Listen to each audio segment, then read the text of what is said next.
Next అండి, జగన్తో pastors ఉన్నట్లా లేనట్లా, తనకి ఫాస్టర్స్ దూరం అవుతున్నారు అని ఒక అంటే జనరల్గా మనం చూస్తే జగన్మోహన్ రెడ్డి గారితో లేదా వైఎస్ఆర్సీపీ పార్టీతో పాస్టర్స్ అందరూ కూడా ఆయనతో అటాచ్ అయ్యి ఉంటారు అనేటువంటిది ఒక బాగా ఉన్నటువంటి నానుడి. మనం మీడియా పరంగా కానీ లేకపోతే తెలుగుదేశం పార్టీ పరంగా కానీ లేకపోతే వైసీపీ పార్టీలో అందరూ కూడా పాస్టర్స్ అందరూ కూడా వైసీపీతో అటాచ్ అయ్యి ఉంటారు. ఎందుకంటే క్రిస్టియానిటీతో వైఎస్ఆర్సీపీ పార్టీ కొంత లింక్ అయ్యి ఉంది అనేటువంటి బాగుంటుంది. భారతదేశంలో ఎక్కడా కూడా పాస్టర్స్ ఎవరు కూడా ఏ పార్టీతో లింక్ అయ్యి ఉండరు.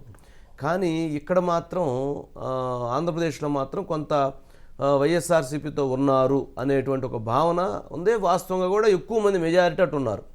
అయితే ఇప్పుడు పాస్టర్స్ జగన్మోహన్ రెడ్డి గారి వైఖరితో వైఎస్ఆర్సీపీ పార్టీ వైఖరితో పాస్టర్స్ పూర్తిగా విభేదించారు అని ఆ అభిప్రాయం వ్యక్తం అవుతోంది. దీంతో పాస్టర్స్ ఎక్కడైతే జగన్మోహన్ రెడ్డి గారితో డిఫర్ అయ్యారనేటువంటి భావన ఉందో అసలు ఏంటి సమస్య అని లోకేష్ తన వ్యూహాన్ని మొదలుపెట్టాడు. ఇప్పుడు పాస్టర్స్తో లోకేష్తో మీటింగ్స్ జరుగుతున్నాయట. ఇటీవల కుప్పంలో జరిగింది, ఇటీవల 2 మీటింగ్స్ పాస్టర్స్తో కీలకమైనటువంటి మీటింగ్స్ జరిగినాయట. అసలు వాళ్ళ మధ్య ఉన్నటువంటి జగన్మోహన్ రెడ్డి గారు ఇచ్చిన హామీలు, వాళ్ళు తీవ్రమైనటువంటి అసంతృప్తి, అదేవిధంగా పాస్టర్స్కి సంబంధించినటువంటి ఆస్తులు కావచ్చు లేదా వాటికి సంబంధించిన నిధులు కావచ్చు, వాటికి సంబంధించిన ప్రాపర్టీస్ కావచ్చు, ఏమైనా కావచ్చు, ఒక 10% ఆఫ్ ఒక టీం దగ్గరే ఉండిపోయిందట. మిగిలినటువంటి 90% అది నష్టం జరుగుతుందట. దీంతో లోకేష్ రేపు భవిష్యత్తులో అధికారంలోకి వచ్చిన తర్వాత వస్తే గనక మీ అందరికీ కూడా న్యాయం జరిగే విధంగా నేను బాధ్యత తీసుకుంటాను. పాస్టర్స్ ఏది మంచి రాష్ట్రానికి ఏది చెడు జరుగుతుంది మీరు గమనించి నిర్ణయం తీసుకోండి. మీకు జగన్మోహన్ రెడ్డి గారు ఇచ్చినటువంటి హామీలు మొత్తం ఏ స్థాయిలో అన్యాయం జరుగుతుందో గమనించండి. మీ చేత ఓట్లు వేయించుకుంటున్నారు కానీ మీ చేత మీకు జరగాల్సినటువంటి న్యాయం జరగటం లేదు అని మొత్తానికి జగన్మోహన్ రెడ్డి గారికి ఏదైతే బలమో, జగన్మోహన్ రెడ్డి గారికి ఎక్కడైతే ఆ బలం ఉందో లోకేష్ ఆ బలం మీద దెబ్బేస్తున్నాడు. అంతే కదా, ఆ ఓట్ బ్యాంక్ మీద దెబ్బేస్తున్నాడు, పొలిటికల్ గేమ్ ఆడుతున్నాడు. ఇప్పుడు జగన్కి లోకేష్కి మధ్య పాస్టర్స్ అనేటువంటిది పొలిటికల్ గేమ్ స్టార్ట్ అయింది. చాలా ఆశ్చర్యం. అరకులో 1600 చర్చెస్ ఉన్నాయి, ఒక్క మంగళగిరిలో 600 చర్చెస్ ఉన్నాయి. ఊహించగలుగుతామా? 600 చర్చెస్, అరకులో 1600 చర్చెస్. ఇంకో ప్రతి కాన్స్టిట్యున్సీలో 300కు పైన చాలా 100 కాన్స్టిట్యున్సీల పైన చర్చెస్ ఉన్నాయి. ఇప్పుడు అక్కడ నడుస్తున్నటువంటి ఇంటర్నల్గా ప్రాబ్లము, గతంలో జగన్మోహన్ రెడ్డి గారు 2014లో కూడా అట్టే ఓట్లేశారు, 2019లో కూడా అట్టే ఓట్లేశారు జగన్మోహన్ రెడ్డి గారికి. జగన్మోహన్ రెడ్డి గారు ఇచ్చినటువంటి ప్రామిసెస్లో పాస్టర్స్ అందరికీ 5,000 రూపాయల గౌరవ వేతనం ఇస్తామని చెప్పారు. ఆంధ్రప్రదేశ్లోనే 1,00,000 మంది పాస్టర్స్ ఉన్నారంట. అందులో 5,150 మందికి మాత్రమే 5,000 రూపాయల గౌరవ వేతనం ఇస్తున్నారట. 5,150 మందికి మాత్రమే. అంటే 95,000 మందికి సుమారుగా వాళ్ళకి అమౌంట్ 5 సంవత్సరాలుగా ఏ రోజు ఇవ్వట్లేదు. దాంతో అంటే ఆ 5,150 కూడా ఆయనకి పర్సనల్గా సంబంధించినటువంటి వాళ్ళు. వీళ్ళు వేస్తే చాలు, మిగిలినటువంటి వాళ్ళని వీళ్ళందరూ మానిటరింగ్ చేయగలుగుతారనేటువంటి ఫీలింగ్తో వేస్తున్నారు. అంటే ఆయనకి దగ్గరగా ఉన్నటువంటి వాళ్ళకి వేసి మిగిలినటువంటి వాళ్ళు వేయకపోతే ఎలా? అంటే వాళ్ళందరూ గతంలో ఆయనతో ట్రావెల్ అయ్యారనేటువంటి భావంతో వేస్తున్నాం అంటున్నారు. మిగిలిన 95,000 మందికి లేదు.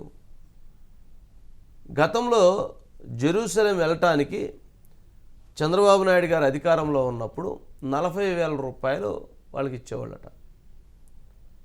మరి జగన్మోహన్ రెడ్డి గారు నేను అధికారంలోకి వస్తే 80,000 ఇస్తామన్నారట. 80,000 కాదు కదా, 0 కూడా ఇవ్వట్లే, ₹1 కూడా ఇవ్వట్లేదట. ఏది అంతకుముందు ఇచ్చినటువంటి దానికి డబుల్ ఇస్తానంది, అంతకుముందు కంటే ఎక్కువ మందికి ఇస్తానన్నటువంటిది ఇప్పుడు అది చాలా వరకు వెరీ స్వల్పంగా అతి కొద్ది మందికి మాత్రమే ఇచ్చేటువంటి పరిస్థితి ఏర్పడిందట.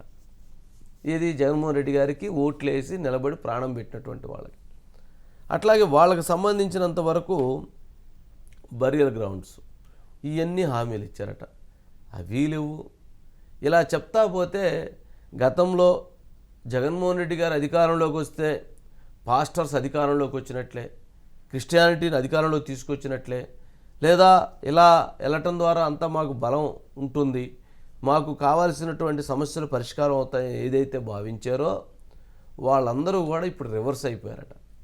మేము ఓట్లేసి మేము అధికారంలోకి తీసుకొస్తే మాకు జరుగుతున్నటువంటి అన్యాయం మరెవరికి జరగటం లేదు అనేటువంటి అసంతృప్తితో ఉన్నటువంటి భావాన్ని గమనించి లోకేష్ ఇప్పుడు అసలు ఎందుకు క్రిస్టియానిటీని పాస్టర్స్ని తెలుగుదేశం పార్టీ ఎందుకు అటాచ్ కాలేకపోయింది, 14లో అటాచ్ కాలేకపోయింది, 19లో అటాచ్ కాలేకపోయింది, అసలు రీజన్ ఏంటి ఏమో.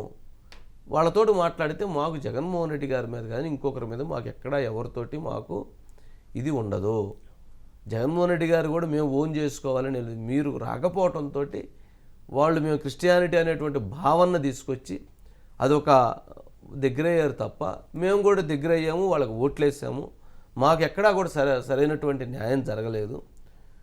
కావున మీరు మాకు హామీ ఇస్తే మాకు న్యాయం చేస్తామని ఇస్తే ఏదైతే చర్చెస్లో జరుగుతున్నటువంటి అనేక పెద్ద పెద్ద వివాదాలు, కొంతమంది గుత్తాధిపత్యంతో ఎంతోమందికి అన్యాయం జరుగుతూ ఉంది, వాళ్ళందరికీ మీరు న్యాయం చేస్తామని కనుక మీరు మాట ఇస్తే మేము మీ వైపు రావటానికి, మీ వైపు ప్రచారం చేయటానికి, మీ వైపు నిలబడటానికి, మీ వైపు ఓట్లు వేయించటానికి మేము సిద్ధం అని చెప్పి లోకేష్ చెప్పారట. ఏంది అసలు అంటే జనరల్గా రాజకీయం అంటేనే అది, రాజకీయం అంటేనే ఈరోజు లోకేష్ చేసేది రాజకీయం. ఆ గతంలో 10 ఏళ్ళు జగన్మోహన్ రెడ్డి గారు చేసింది అది రాజకీయం, ఇప్పుడు లోకేష్ చేస్తుంది మొదలుపెట్టింది రాజకీయం. ఆ ఓటు ఎందుకు దూరం చేసుకోవాలి, అసలు దూరం చేసుకోవాల్సిన అవసరం ఏంటి? వాళ్ళేమి జగన్మోహన్ రెడ్డి గారికి బంధువులు కాదు, జగన్మోహన్ రెడ్డి గారి పేటెంట్ ఏం కాదు కదా. అలా అని టీడీపీలో కొంతమంది నాయకులు భావించడంతో ఆ గ్యాప్ అట్లా ఉంది. ఇప్పుడు ఆయన దాన్ని టర్న్ చేసే పరిస్థితి ఏర్పడింది. అజిత్